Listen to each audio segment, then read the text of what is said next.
The United States is killing it. Hey everyone, it's Wolfgang. This is about innovation. Where innovation comes from, it tends to come from the United States. So we're going to review the background of that, how that came into being, why that got started, some evidence that's still going on today, up to the present time, and what other countries do. So a lot of the most prominent innovations come from the United States. That's been true for a long time now. Why is that? So if you rewind the tape and go back to the beginning of the country, the founding documents of the United States discarded conventional thinking about leadership. The monarchy was abandoned, king and queen. It was abandoned in favor of representative government. So getting rid of the king and queen as leadership was very innovative in the 1700s when the United States was founded. It was very risky, it was new, it was innovative. And king and queen leadership is actually dictatorship. And dictatorship in the form of the monarchy slowly changed, even in countries that used to have monarchs. They started adopting representative government also. But the United States got the ball rolling in the 1770s by abandoning monarchy dictatorships. A lot of people don't realize that king and queen are dictators. They're not elected. They self-appoint themselves. They tend to keep power in the family tree. Basically what Cuba is doing, right? Dictators do not like giving up power.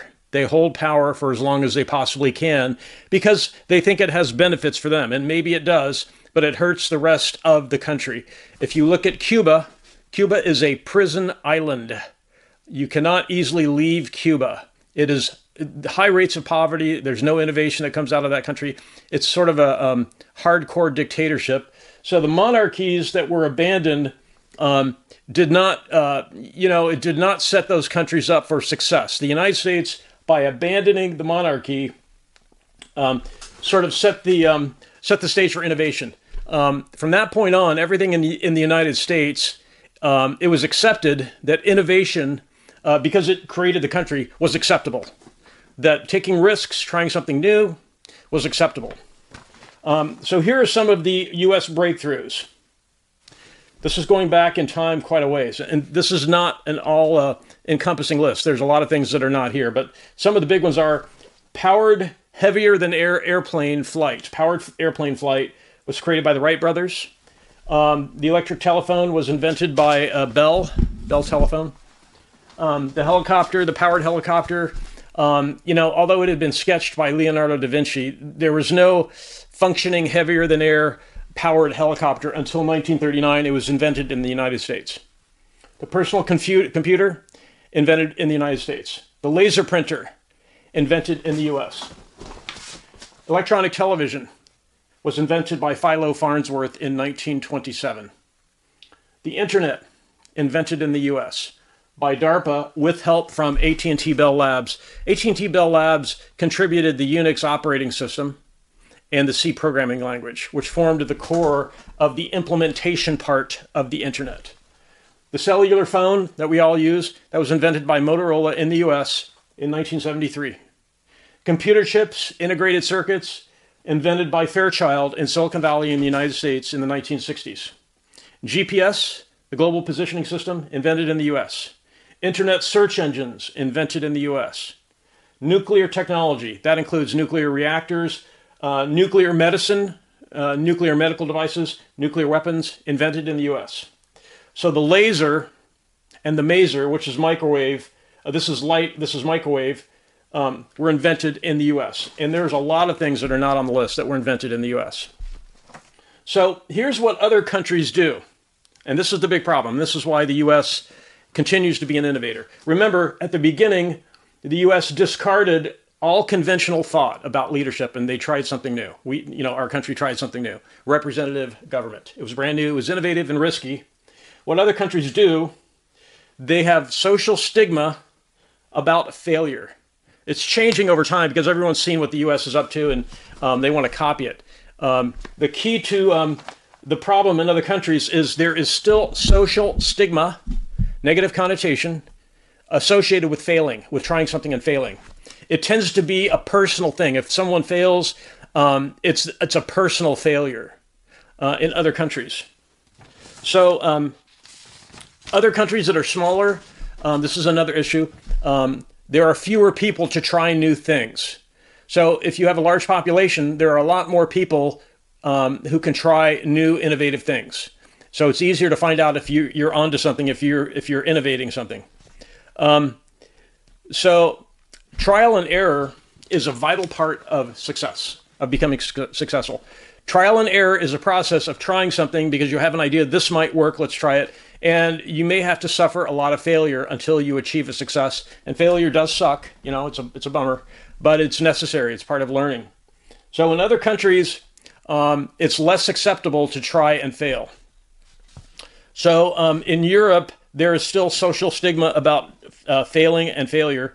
In Asia, there's this notion of saving face. If you fail, you've lost face. You've made a blunder. It's a social thing, and it's not like the U.S. in all cases. If you think about innovation from Japan, the thing about some countries is they're really good at learning from an existing body of knowledge. Most education is absorbing existing knowledge, not innovating. So a lot of countries are good at that, but innovating requires a willingness to fail, trial and error, right? So an important part of this, if you think about it, it's one thing to say, okay, the US got started with an innovation in terms of leadership, but the school system sucks. That's what you hear. You hear that the public school system in the US is not up to par with foreign schools, and that may be true. But like I said, education is absorbing existing knowledge. It's not innovating new things. It's not trial and error. Let's try something new. If it fails, it's okay. That's part of the learning process. We will try again a different way. So even though the school, and this is perplexing to a lot of people who say, you know, the schools in other countries are so much better than the US. Why aren't they more innovative like the US? It's because it's a totally different animal. Education is absorbing already existing knowledge. That is completely different from trying and failing, trial and error. It's completely different from trying to innovate. In education, you're not innovating, you're absorbing existing knowledge. So it's just totally different. So if you ever find yourself wondering, I keep hearing the schools in the US are not as good as the schools in Europe or in other countries, and yet we keep inventing everything. Why is that? It's because the process of inventing is not really part of education. Education, you're absorbing an existing body of knowledge. You're not creating new knowledge, except at the PhD level. That's a little bit different, but not too many people get to that level in their education. So the other thing about the US is investment in risky research and development is favorable. It's encouraged.